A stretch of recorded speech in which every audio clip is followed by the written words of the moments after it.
Dear students, good morning. In previous class, we have read chapter Poverty as a Challenge. We have seen about the causes of poverty. Poverty के causes हमने previous class में discussion किए थे, जिसमें हमने देखा था poverty का जो रीजन है वो फर्स्ट है हिस्टोरिकल रीजंस। हिस्टोरिकल रीजंस में low level of economic development under the British colonial administration. जब अंग्रेजों का राज था, ब्रिटिश कॉलोनियल एडमिनिस्ट्रेशन था, तो उन्होंने डेवलपमेंट के ऊपर ज़्यादा ध्यान नहीं दिया। तो उनके पीरियड में जो इकोनॉमिक डेवलपमेंट होना चाहिए था वो नहीं हुआ। तो इस कारण जो है हमारे इंडिया में पॉवर्टी जो है अभी तक भी विद्यमान है। सेकंड रीजन हमने पढ़ा था high growth rate of population. इसके साथ साथ जैसे जैसे टाइम गुजरा वैसे वैसे हमारी कंट्री की पॉपुलेशन बढ़ती गई, जिसके कारण पॉवर्टी बढ़ती गई। तीसरा रीजन हमने देखा था the policies of British colonial government. British colonial government की जो पॉलिसीज थी वो हमारे जो इंडस्ट्रीज है, हमारे जो हैंडीक्राफ्ट इंडस्ट्रीज है, उनके अगेंस्ट थी। उसके कारण भी पॉवर्टी बढ़ती गई। और इसके बाद हमने देखा था failure of both the fronts, promotion of economic growth and population control. इसके अलावा हमारे देश की जो पॉलिसीज थी उसमें दोनों फ्रंट्स के ऊपर जो है हमको असफलता प्राप्त हुई। कौन कौन से दो फ्रंट्स है? एक तो प्रमोशन ऑफ इकोनॉमिक ग्रोथ, जो हमारी इंडिया की आर्थिक वृद्धि है, इकोनॉमिक ग्रोथ है, उस फ्रंट के ऊपर हमको फेलर प्राप्त हुई। नेक्स्ट है पॉपुलेशन कंट्रोल, और इसके अलावा जो पॉपुलेशन कंट्रोल वाला जो फ्रंट्स है वहां पर भी हमको असफलता प्राप्त हुई। तो इस कारण जो है हमारे देश में अभी भी पॉवर्टी विद्यमान है। तो अब इस पॉवर्टी को कैसे दूर किया जा सकता है? तो नेक्स्ट जो हमारा टॉपिक है एंटी पॉवर्टी मेजर्स, यानी पॉवर्टी को दूर करने के क्या क्या उपाय हो सकते हैं। आज की क्लास में हम इस टॉपिक के ऊपर डिस्कशन करते हैं। एंटी पॉवर्टी मेजर्स, पॉवर्टी को दूर करने के जो उपाय किए गए, इंडिया गवर्नमेंट ने जो स्टेप्स टेकन किए, उनके बारे में हम इस क्लास में डिस्कस करते हैं।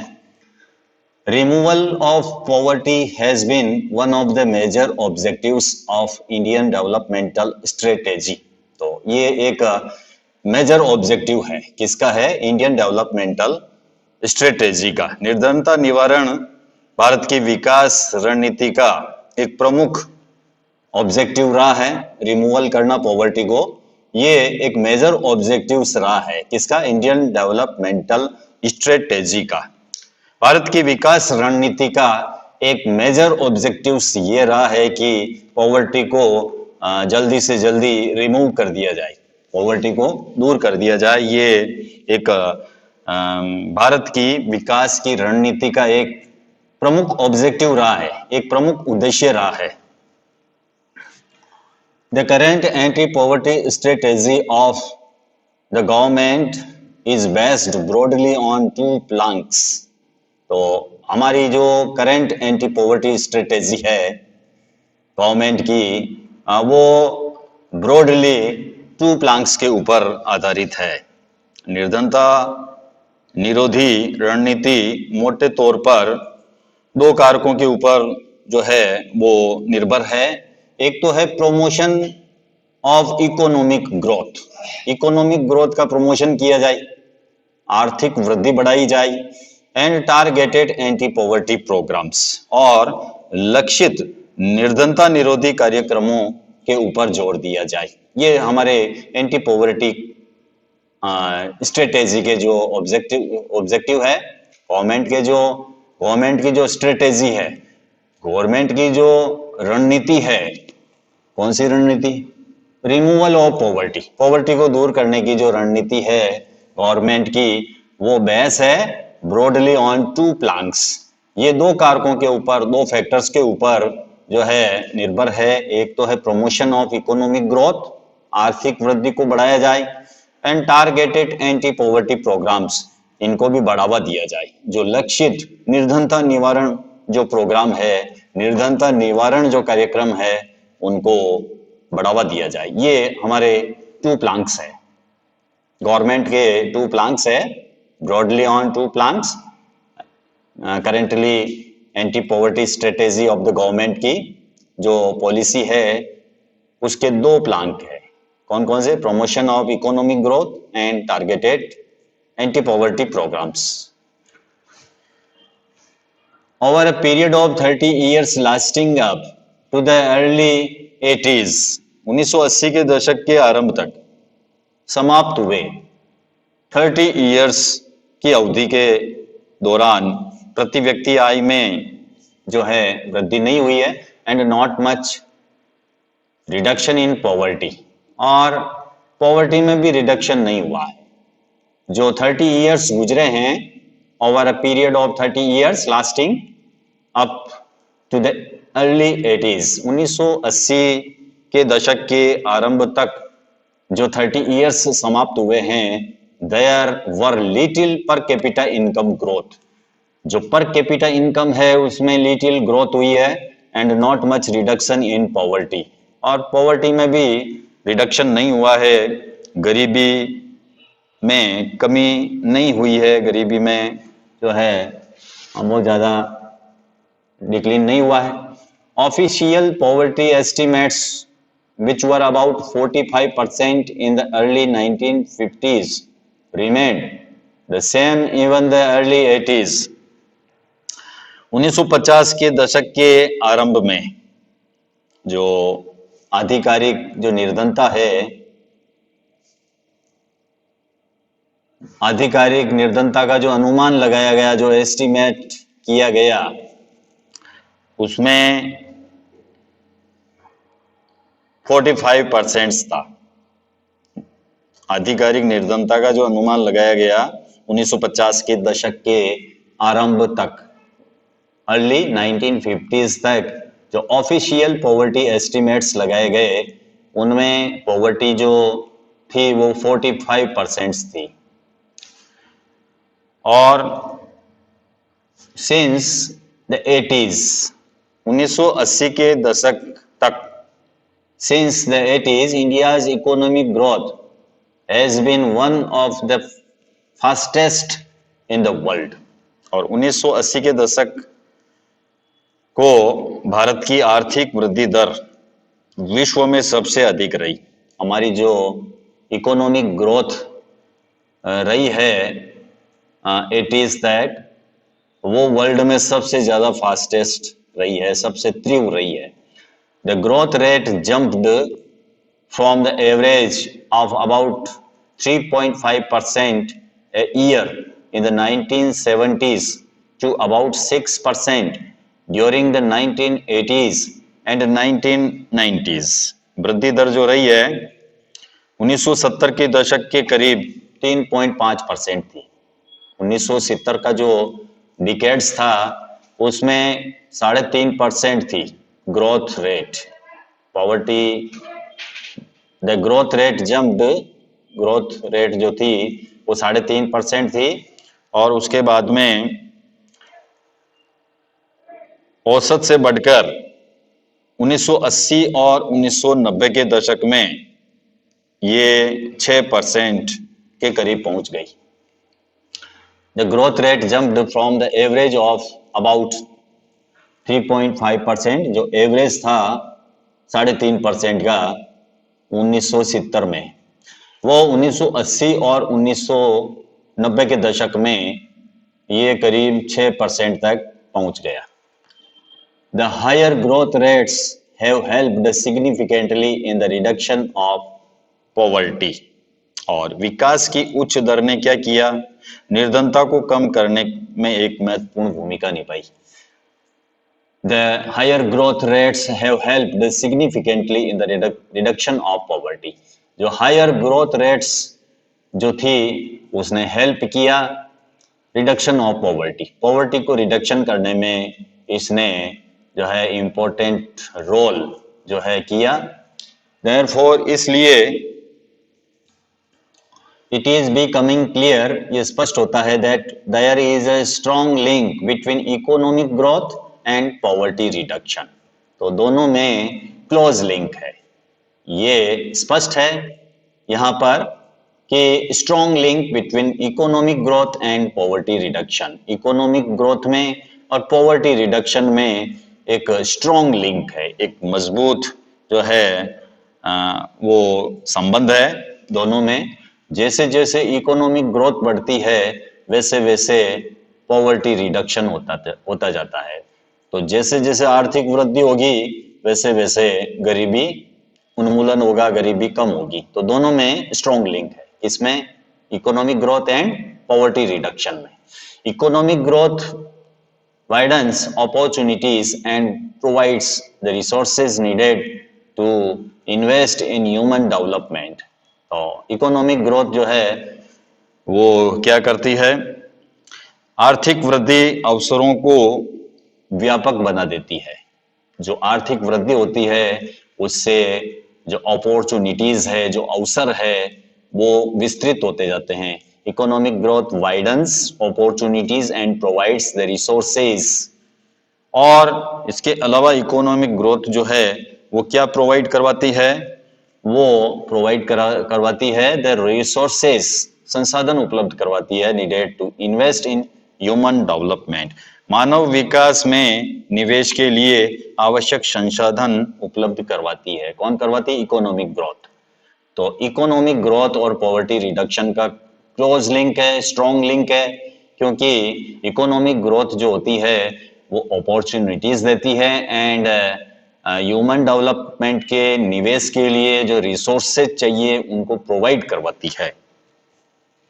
दिस आल्सो इनकरेज पीपल, इसके अलावा ये क्या करती है, ये इनकरेज करती है पीपल को to send their children including the girl child to school in the hope of getting better economic returns from investing in education. और ये शिक्षा में निवेश से अधिक आर्थिक प्रतिफल पाने की आशा में लोगों को अपने बच्चों को, विशेषकर गर्ल्स को जो है स्कूल भेजने के लिए क्या करती है, प्रोत्साहित करती है, इनकरेज करती है। कौन करती है, इकोनॉमिक ग्रोथ। जैसे जैसे आर्थिक प्रगति होती है वैसे वैसे अपॉर्चुनिटीज मिलती है लोगों को।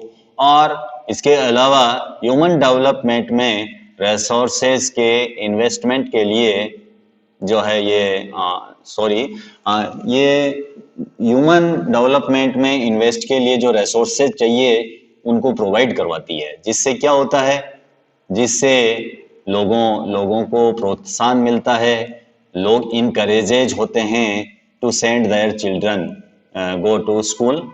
तो पेरेंट्स जो होते हैं वो अपने बच्चों को स्कूल भेजने के लिए प्रोत्साहित होते हैं, इंक्लूडिंग द गर्ल्स चाइल्ड। और खासकर जो है इसमें बच्चियां शामिल है, गर्ल्स शामिल है। किस होप से, the hope of getting better economic returns, ताकि उनको बेटर इकोनॉमिक रिटर्न्स प्राप्त होगा, अच्छा आर्थिक प्रतिफल प्राप्त होगा। तो इस होप से वो बच्चों को स्कूल भेजते हैं कि इससे हमको बेटर इकोनॉमिक रिटर्न्स प्राप्त होगा। However, तथापि the poor may not be able to take direct advantage from the opportunities created by economic growth। हालांकि ये भी संभव है कि आर्थिक विकास से सृजित जो अवसर है, जो अपॉर्चुनिटीज है, उनसे निर्धन लोग जो है प्रत्यक्ष लाभ नहीं उठा सके। ये भी हो सकता है कि जो पुअर पर्सन्स है Poor may not be able to take direct advantage from the opportunities created by economic growth. Economic growth के द्वारा जो अपॉर्चुनिटीज क्रिएटेड होती है उसका एडवांटेज जो पुअर होते हैं वो डायरेक्ट नहीं ले सकते हैं, ये भी हो सकता है। मोर रिवर, और इसके अलावा growth in the agriculture sector is much below expectation, और इसके अलावा एग्रीकल्चर रीजन्स में वृद्धि अपेक्षा से बहुत ही कम रही है। एग्रीकल्चर सेक्टर्स में जो हमको एक्सपेक्ट था कि इतना प्रतिफल प्राप्त होगा, तो हमारी जो अपेक्षा है, अपेक्षा से जो है कम ग्रोथ देखने को मिली है एग्रीकल्चर सेक्टर्स में। This has a direct bearing on poverty as a large number of poor people live in village and are dependent on agriculture. निर्धनता पर इसका प्रत्यक्ष प्रभाव पड़ा है। इसका जो डायरेक्ट बियरिंग हमको देखने को मिला है पॉवर्टी का, क्यों मिला है? क्योंकि large number of poor people live in village, क्योंकि निर्धन लोगों का एक बड़ा समूह जो है विलेज में रहता है and are dependent on agriculture, और कृषि के ऊपर आश्रित है। तो निर्धनता पर इसका डायरेक्ट प्रभाव पड़ा है, क्योंकि निर्धन लोगों का जो बड़ा ग्रुप है live in village and are dependent on agriculture. In this circumstances, इन परिस्थितियों में there is a clear need for targeted anti poverty programs। तो स्पष्ट है कि इस कंडीशंस में जो टारगेटेड एंटी पॉवर्टी प्रोग्राम्स है उनकी स्पष्ट आवश्यकता है। तो इन दिस सर्क्यूमस्टेंसेज, हमारे यहाँ पर जो सर्क्यूमस्टेंसेज है उनको देखते हुए there is a clear need, हमारे यहाँ स्पष्ट आवश्यकता है for targeted anti poverty programmes. जो निर्धनता निवारण जो प्रोग्राम है उनकी सख्त हमारे यहाँ पर जरूरत है। although there are so many schemes which are formulated to affect poverty directly or indirectly, यद्यपि ऐसी अनेक योजनाएं हैं, ऐसे अनेक प्रोग्राम्स है जिनको प्रत्यक्ष और परोक्ष रूप से निर्धनता को कम करने के लिए बनाया गया है, फॉर्मुलेटेड किया गया है। although there are so many schemes, हमारे यहाँ इंडिया में बहुत सारी स्कीम्स है जिनको फॉर्मुलेटेड किया गया है टू इफेक्ट पॉवर्टी डायरेक्टली और इनडायरेक्टली। पॉवर्टी को रिड्यूस करने के लिए जो स्कीम्स है वो फॉर्मुलेटेड की गई है, जो प्रत्यक्ष रूप से और परोक्ष रूप से यानी डायरेक्टली और इनडायरेक्टली जो है वो पॉवर्टी को कम करने के लिए है। Some of the are worth mentioning, और कुछ जो स्कीम्स है उनका हम यहाँ पर मेंशन करेंगे। Some of them are worth mentioning, जैसे Mahatma Gandhi national rural employment guarantee act 2005 aims to provide 100 days of wage employment to every households to ensure livelihood security in rural areas।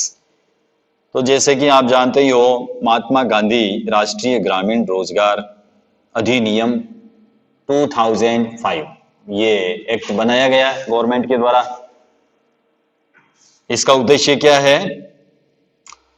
सितंबर 2005 में ये एक्ट जो है इम्प्लीमेंटेड किया गया, और इसका उद्देश्य क्या है कि हर साल लोगों को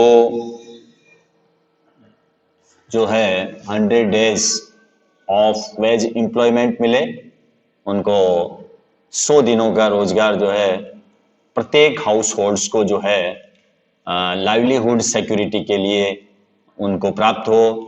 इस उद्देश्य से Mahatma Gandhi national rural employment guarantee act 2005 जो है इम्प्लीमेंटेड किया गया, और इसका जो एम्स है, इसका जो उद्देश्य है to provide 100 days of wage employment.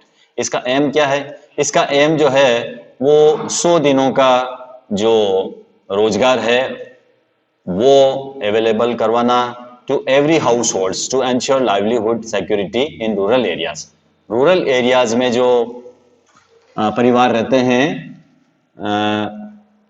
Every house holds को जो है अपनी जीविका की सुरक्षा हेतु उनको 100 दिनों का रोजगार प्रदान करना है, इसका एम्स. इट आल्सो एम्ड, और इसका उद्देश्य यह भी है, at sustainable development to address the cause of drought, और ड्रॉट के समय में सस्टेनेबल डेवलपमेंट करना भी इसका उद्देश्य है. डिफॉरेस्टेशन को कम करना, ये भी इसका जो है एम्स है. एंड सॉइल इरोजन, और जो मृदा का जो अपरदन होता है, सॉइल इरोजन होता है, उसको भी कम करना.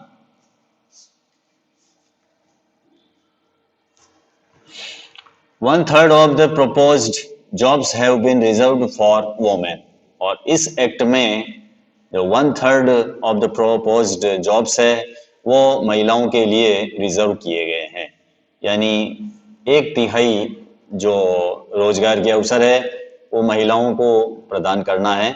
The scheme provided employment to 220 crore persons day of employment to 4.78 crore households.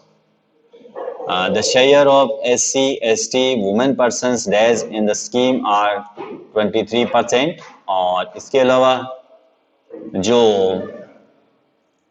SC, ST women persons जो है उनका इसमें 23% जो है इसमें उनका योगदान है. 17% and 53% respectively.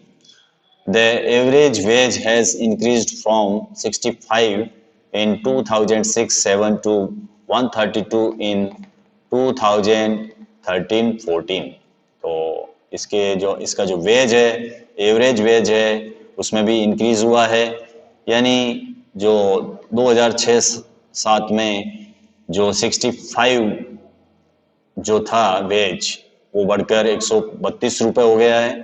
तो 2013-14 में 65 से 132 इसमें इंक्रीज हुई है. ये पुरानी किताब होने से अब और बढ़ गया है.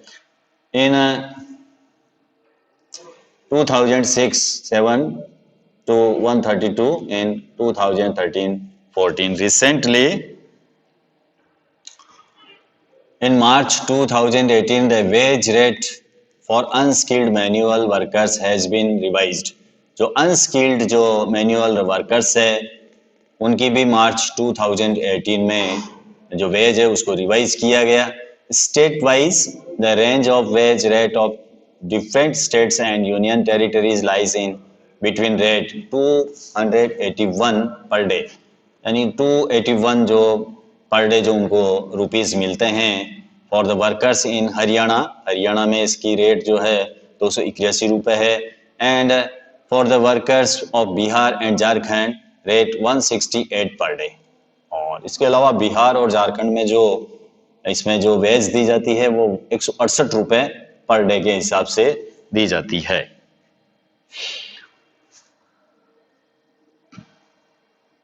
इसके अलावा प्राइम मिनिस्टर रोजगार योजना PMRY is another scheme which was started in 1993. एक अनदर स्कीम है जिसका नेम है प्राइम मिनिस्टर रोजगार योजना. प्रधानमंत्री रोजगार योजना एक अन्य योजना है जिसको 1993 में स्टार्ट किया गया. The aim of the program is to create self-employment opportunities. इसका एम क्या है? इसका एम है, इस कार्यक्रम का उद्देश्य ग्रामीण क्षेत्रों में, शहरी क्षेत्रों में जो सेल्फ एम्प्लॉयमेंट अपॉर्चुनिटीज जो है वो क्रिएट करना है for educated unemployment youth in rural areas and small towns. ग्रामीण क्षेत्रों में और छोटे शहरों में शिक्षित बेरोजगार युवाओं के लिए स्वरोजगार के अवसर सृजित करना है. इस योजना का उद्देश्य कौन सी योजना है? ये योजना है आपके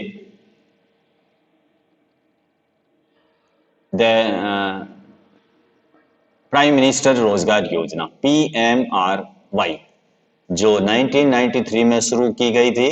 और इसका एम क्या है? इस प्रोग्राम का एम है क्रिएट सेल्फ एम्प्लॉयमेंट अपॉर्चुनिटीज। इसका जो एम है वो सेल्फ एम्प्लॉयमेंट अपॉर्चुनिटीज को क्रिएट करना। किसके लिए? For educated unemployment youth. जो एजुकेटेड अनएम्प्लॉयमेंट यूथ है रूरल एरियाज में, स्मॉल टाउन्स में, उनके लिए इस प्रकार के अवसर सृजित करना है। They are helped in setting up small business and industries. तो उन्हें लघु व्यवसाय और उद्योग स्थापित करने में उनको सहायता दी जाती है। उनके स्मॉल बिजनेस हो सकते हैं, इंडस्ट्रीज हो सकती है, उनको सेटिंग अप करने के लिए उनको हेल्प की जाती है इस प्रोग्राम के अंतर्गत। नेक्स्ट है rural employment generation programme, REGP was launched in 1995. ग्रामीण रोजगार सृजन कार्यक्रम का आरंभ 1995 में किया गया था। The aim of the program is to create self-employment opportunities in rural areas and small towns. और इसका उद्देश्य क्या था? इसका उद्देश्य ग्रामीण क्षेत्रों में, छोटे शहरों में स्वरोजगार के अवसर सृजित करना है। A targeted for creating 25 lakh new jobs has been set up for the program under the 10th 5-year plan. 10वीं पंचवर्षीय योजना में इस कार्यक्रम के अंतर्गत 25 लाख नए रोजगार के अवसर सृजित करने का लक्ष्य रखा गया। दूसरी स्कीम है स्वर्ण जयंती ग्राम स्वरोजगार योजना, SGSY, was launched in 1919. 1999 में स्वर्ण जयंती ग्राम स्वरोजगार योजना का प्रारंभ किया गया। तो जितनी भी योजनाएं आ रही है इनको आपको लर्न करना है। स्वर्ण जयंती ग्राम स्वरोजगार योजना कब लॉन्च की गई? 1999 में। तो ये जो ईयर है वो आपको लर्न करने हैं। स्वर्ण जयंती ग्राम स्वरोजगार योजना जो है, इसका इस प्रोग्राम का क्या एम है?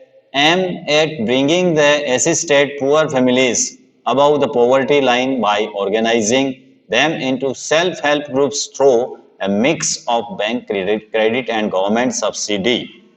इस कार्यक्रम का उद्देश्य सहायता प्राप्त निर्धन परिवारों को स्वयं सहायता समूहों में संगठित करके उनको बैंक ऋण देना, बैंक क्रेडिट और सहकारी सहायता के संयोजन के द्वारा उनको पॉवर्टी लाइन से ऊपर लाना, उनको हेल्प करके, उनको बैंक क्रेडिट देके जो है उनको जो BPL है, जो पॉवर्टी लाइन है, उनसे उनको ऊपर लाना है, इसका उद्देश्य। इसके अलावा अंडर द प्रधानमंत्री ग्रामोदय योजना PMGY लॉन्च्ड इन 2000। प्रधानमंत्री ग्रामोदय योजना जो है 2000 में लॉन्च की गई। Additional central assistant is given to state for basic services such as primary health, primary education, rural shelter, rural drinking water, rural electrification.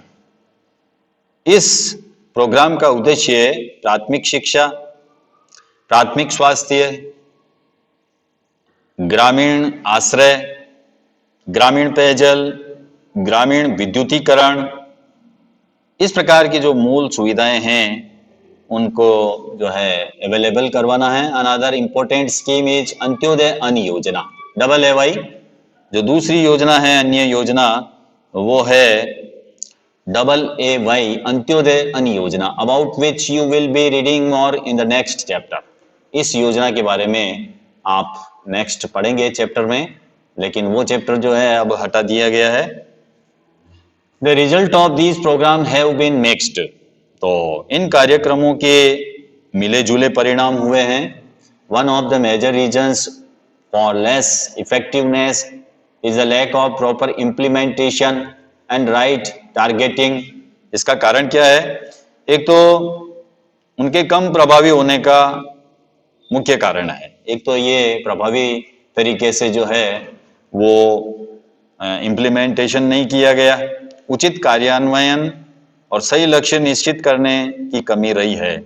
इस कारण ये प्रोग्राम जो है सही प्रकार से लागू नहीं हो पाए हैं। मोर एवर इसके अलावा there has been a lot of overlapping of schemes, और कुछ योजनाएं जो है वो परस्पर जो है ओवरलैप हो गई है, इस कारण भी इसका अच्छा रिजल्ट नहीं मिला है। डिस्पाइट गुड इंटेंशन, अच्छी नीयत के बावजूद भी हमारा जो इंटेंशन है वो गुड है, लेकिन इसके बावजूद despite good intention, the benefits of these schemes are not fully reached to the diversing poor। तो अच्छी नीयत होने के बावजूद भी इन योजनाओं का लाभ जो है वो निर्धनों में पूरी तरह नहीं पहुंच पाया है। Therefore, the major emphasis in recent years is on proper monitoring of all the poverty alleviation programs। तो इसलिए रिसेंट ईयर्स में जो एलिवेशन प्रोग्राम है पॉवर्टी के, निर्धनता निवारण कार्यक्रम, निर्धनता उन्मूलन कार्यक्रमों के उचित परिवेक्षण के ऊपर अधिक बल दिया गया है ताकि योजनाओं का लाभ गरीबों तक पहुंच सके। तो इसके लिए जो है इस प्रकार के प्रोग्राम जो है इनकी मॉनिटरिंग की जा रही है। द चैलेंजेज अहेड, भावी चुनौतियां क्या है? Poverty has certainly decline in India, Bharat में निर्धनता में निश्चित रूप से गिरावट आई है। But despite the progress, poverty reduction remains India's most compelling challenges. इसके बावजूद, इतनी प्रगति के बावजूद निर्धनता उन्मूलन भारत की सबसे बाध्यकारी चुनौती है। Wide disparities in poverty are visible between rural and urban areas, और इसके अलावा ग्रामीण और शहरी क्षेत्रों, विभिन्न राज्यों में निर्धनता में व्यापक असमानताएं हैं।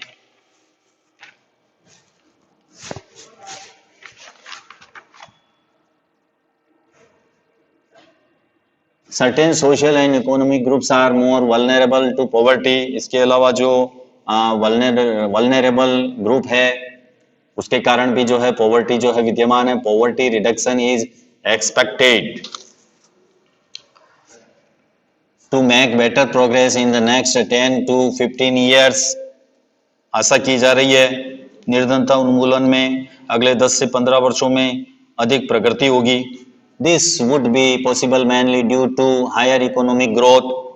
इसका मुख्य कारण उच्च आर्थिक समृद्धि है।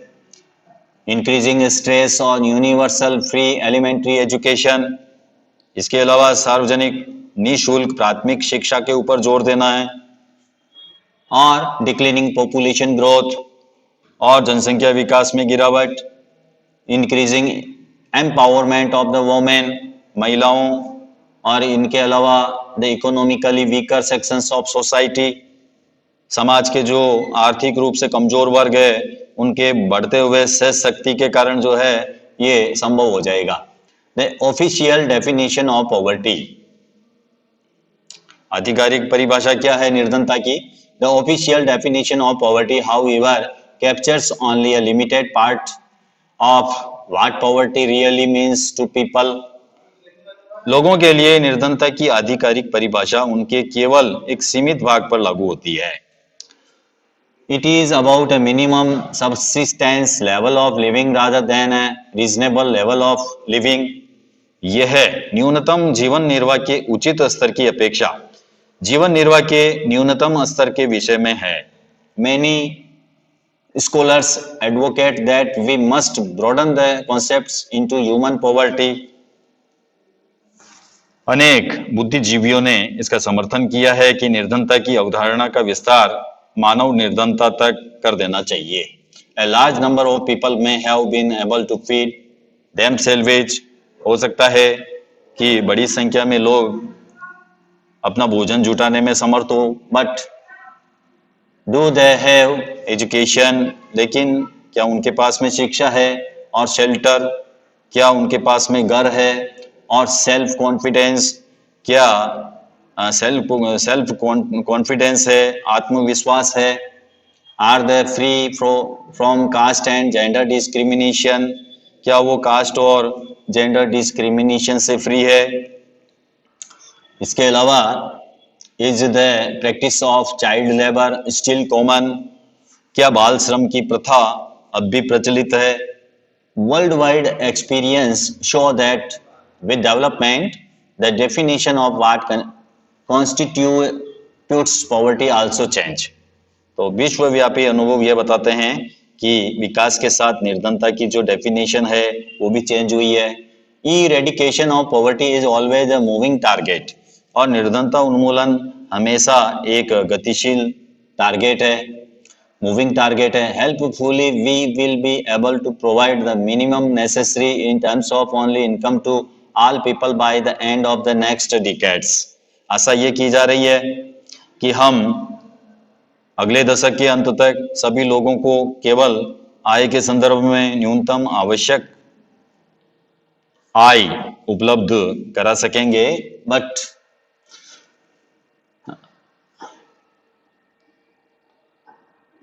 but the target will move on for many of the bigger challenges that still remain।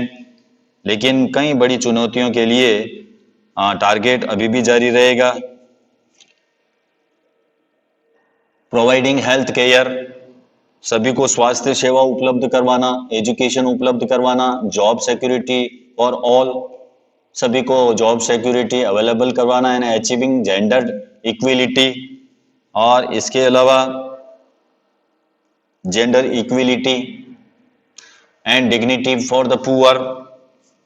These will be even bigger task, ये हमारे बड़े टास्क होंगे, बड़े लक्ष्य होंगे, जो सभी को जो है अच्छी शिक्षा, रोजगार, सुरक्षा उपलब्ध करवाना, समता, लैंगिक समता, है ना, लैंगिक समता जो है सभी को प्राप्त हो, जेंडर डिस्क्रिमिनेशन नहीं किया जाए, ये हमारे बिगर टास्क होंगे।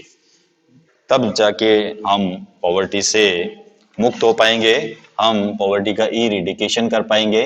तो इस प्रकार जो है हमारा चैप्टर जो है इस यहीं पर एंड होता है, पॉवर्टी एज चैलेंज।